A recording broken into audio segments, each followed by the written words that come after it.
Carl Jung talked about this phenomenon he described as retrogressive restoration of the persona. It's a complicated idea, but basically what it means is that sometimes you take a leap forward and you learn some things, but you can't catalyze a new identity, so you try to go back and hide in your old identity. And that actually doesn't work, because, well, things have changed and you've learned something, and that isn't who you are anymore. And so it's like you have to cut parts of yourself off in a destructive manner to fit back into the person that you were. Now what happens here is that Pinocchio escapes from this tyrannical situation and undergoes this descent into chaos, but he tries to go back home. He tries to go back to what he was, and he can't do that anymore. His father isn't at home anymore. And so when he goes home, he finds that there's no home there. Now, this happens to people sometimes, and it's often a shock to them. So they'll often stay under the thumb of their father. And you think, well, why would someone do that? Because it means they're subject to the tyrannical judgment of their father. They're always concerned about what their father would think, or whether their father approves of them, and so forth. And you think, well, that's got to be an unpleasant place to be. Why would you do that? Freud said, for example, that no one could be a man unless his father had died. And Jung said, yes, but that death can take place symbolically.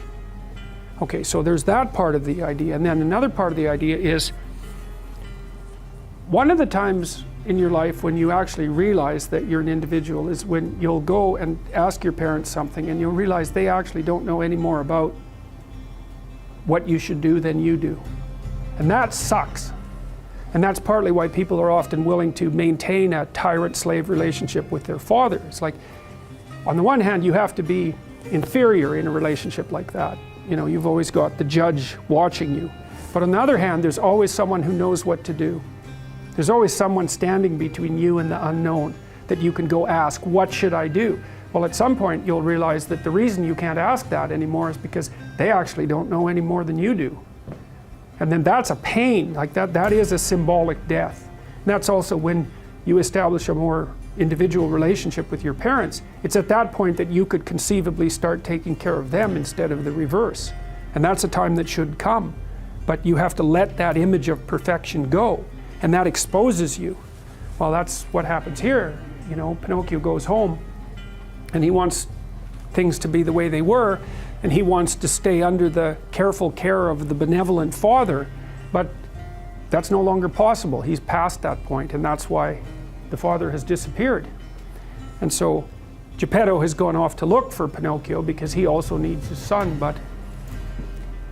but in any case the house is abandoned. And so then we see inside the house that everything's covered with cobwebs and everything's gone, and Pinocchio and the cricket sit on the steps and they're very concerned. First of all, they wonder where he went, so they're actually concerned that he's gone, but they also don't know what to do because there's just no going home. And so, you know, that's also the case that once you hit a certain point in your development, well, it's the same thing we already talked about. The answers that you're looking for are not going to be found in your parents' house. It's as simple as that. Now, you could artificially maintain your dependency, but you know, if you do that for too long, things get pretty ugly.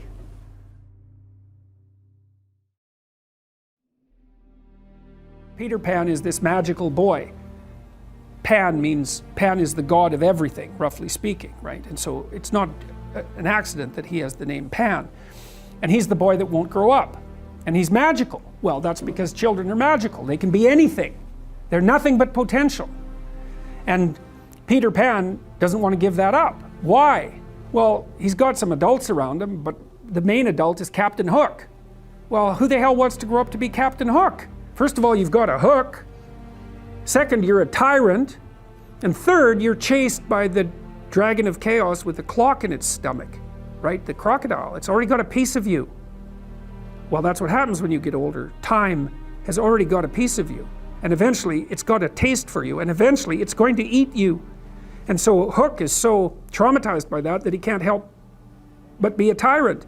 And then Peter Pan looks at traumatized hook and says, well, no, I'm not sacrificing my childhood for that. So that's fine, except he ends up king of the Lost Boys. In Neverland, well, Neverland doesn't exist, and who the hell wants to be king of the Lost Boys? And he also sacrifices the possibility that he'll have a real relationship with a woman, because that's Wendy, right? And she's kind of conservative, middle class, London dwelling girl. She wants to grow up and have kids and have a life. She accepts her mortality, she accepts her maturity. Peter Pan has to content himself with Tinkerbell.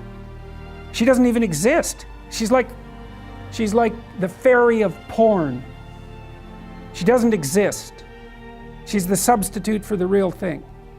And so, but the dichotomy that you're talking about is very tricky, because there's a sacrificial element in maturation, right? You have to sacrifice the pluripotentiality of childhood for the actuality of a frame.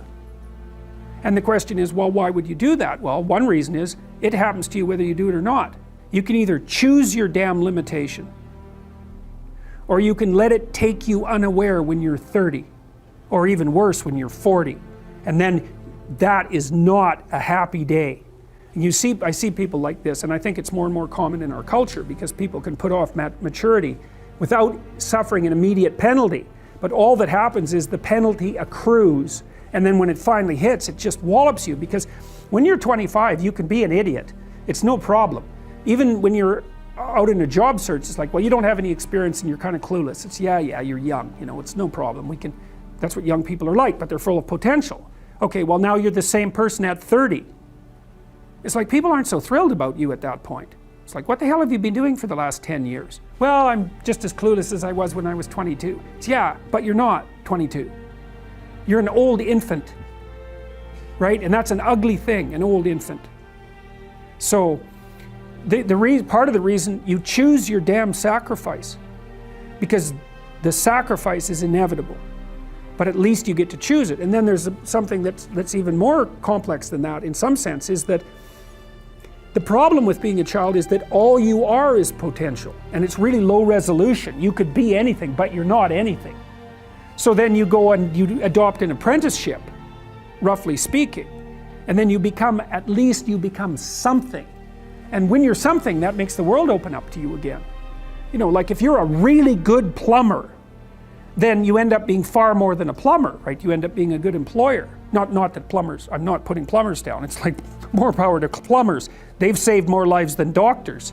So, hygiene, right? So, if you're a really good plumber, well, then you have some employees, you run a business, you train some other people, you enlarge their lives, you're kind of a pillar of the community, you have your family. Once you pass through that narrow training period, which narrows you and constricts you and develops you at the same time, then you can come out the other end with a bunch of new possibility at hand.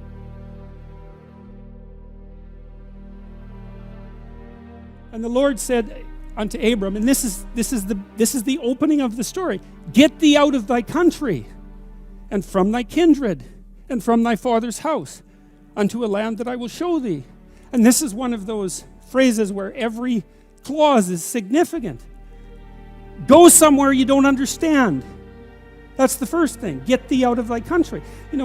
Back in the 1920s, there was a whole slew of American writers who ended up as expatriates in Paris, Hemingway among them, and a variety of others. It was very inexpensive in Paris at the time, and part of their transformation into great literary figures was the fact that they were out of their country, and now they could see what their country was, because you can't see what your country is until you leave it.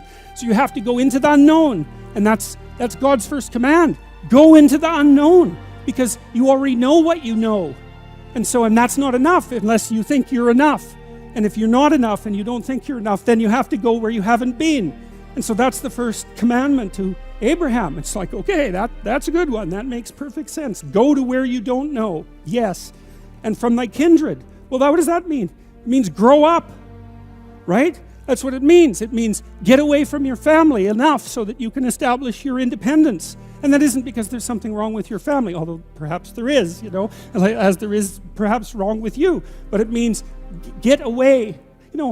I talk to people very frequently whose families have provided them with too much protection. And they know it themselves. And that means they're deprived of necessity.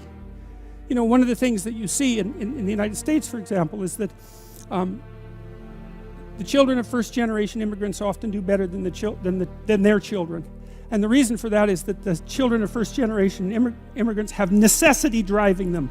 And you don't know how much you need necessity to drive you, because maybe you're not very disciplined. And if a catastrophe doesn't immediately befall you if you don't act forthrightly today, then maybe you never act forthrightly, right? Because the gap between your foolishness and the punishment is lengthened by your unearned wealth, and so you never grow up and learn, and you have to get yourself away from your dependency in order to allow necessity to drive you forward. And that's to become independent and to become mature. And I think part of what's happening in our culture is that the force that's attacking the forthright movement forward of young men in particular is afraid of the power of men, because it's confused about the distinction between power and authority and competence. Like a man who has authority and competence has power as a byproduct, but the authority and competence is everything. And people who can't understand that fail to make the distinction between power and authority and competence, and they're afraid of power, and so they destroy authority and competence. And that's a terrible thing, because we need authority and competence. What else is going to allow us to prevail in the long run? And so you get away from your country, and you get away from your kin and from your father's house, right? And you go out there and you establish yourself in the world. It's a call to adventure. That's what the first lines in the Abrahamic story is, a call to adventure.